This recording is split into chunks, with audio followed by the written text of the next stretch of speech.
LB స్టేడియంలో నియామక పత్రాలు అందజేత ట్రాఫిక్ హోంగార్డుల నియామకం 3 నెలల్లో ప్రక్రియ పూర్తి చేయండి. ఆలోగా ఇతర విభాగాల్లోని వారిని వాడుకోండి. రద్దీ టైంలో లా అండ్ ఆర్డర్ పోలీసులను కూడా ట్రాఫిక్ నిర్వహణ పైన ప్రణాళికలు రూపొందించండి. గ్రేటర్ హైదరాబాద్ ట్రాఫిక్ పైన సమీక్ష. ఈ ఒక్కసారి చెప్పాలి మీకు. ట్రాఫిక్ అంటే ఈ మహానుభావుడు ఐరన్ లెగ్ ఏమాత్రం పెట్టిండో కానీ అస్సలు ట్రాఫిక్ ఘోరంగా పెరిగిపోయింది హైదరాబాద్లో. మీరు చూడండి, హైదరాబాద్ తిరిగేటోళ్ళకు మీకు బాగా అందరికీ అనుభవమే ఉంటుంది.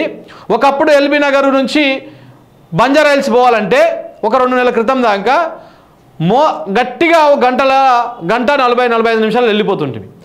ఇప్పుడు సరే ఈ నుంచి ఏ నుంచి మన చాంద్రాయణ గుట్ట నల్గొండ ఎక్స్ రోడ్ దాకా ఓకే, అవతల మొత్తం జామే. ఇక నీకు రెండో గేరు మారదు. కార్ అయితే ఇక బైక్ అయితే ఆ సందులోకెళ్ళి ఈ సందులోకెళ్ళి పట్టుకొని పోవాలి. దాదాపు 1.5-2 గంటలు పడుతూ ఉంది.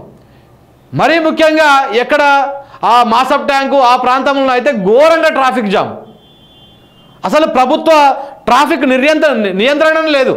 ఈ పోలీసులు అందరూ మంచిగా ఏం చేస్తూ ఉన్నారంటే ఆడ సిగ్నల్ దగ్గర కూర్చొని ఇట్లా అంటూ ఉన్నారు. ఎందుకు అంటే ఇదంతా పైరవీల రాజ్యమే. కాంగ్రెస్ పార్టీ అంటేనే పైరవీల రాజ్యం. ఈడ పైరవి చేసుకున్నోనికి ఉద్యోగమైనా ఉంటుంది, కోట్లైనా వస్తాయి, ఎట్లయినా వస్తుంది. సో వీళ్ళంతా పోలీసు వాళ్ళు ఏంది ఏమన్నా కూడా అటెండ్ చేసి అంటే మళ్ళీ పైరవి చేసుకోవాలి, ఆయన ఉద్యోగం కాపాడుకోవాలి.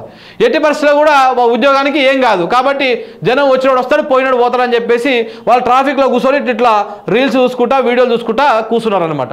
సో ఇంత నిర్లక్ష్యంగా ఉన్నది ఇదంతా. నిజంగా చెప్తున్నా కదా, అంటే ఈయన ఒక ఇంటర్వ్యూలో చెప్తాడు సీఎం అంటే ఏంటిది గుంపు మేస్త్రి పాత్రనే అని చెప్పేసి. నిజంగా ఈయన గుంపు మేస్త్రి లెక్కనే బిహేవ్ చేస్తూ ఉన్నాడు, గుంపు మేస్త్రి లెక్కనే కూర్చున్నాడు తప్ప ఎక్కడ కూడా అడ్మినిస్ట్రేషన్ మీద పట్టు కానీ ఇది కానీ ఏమాత్రం కూడా లేదు. అంటే మంత్రి కూడా కానోడు ఇవాళ ముఖ్యమంత్రి అయితే ఎట్లా ఉంటుందో ఇవాళ తెలంగాణ ప్రజలు క్లియర్గా చూస్తూ ఉన్నారన్నమాట.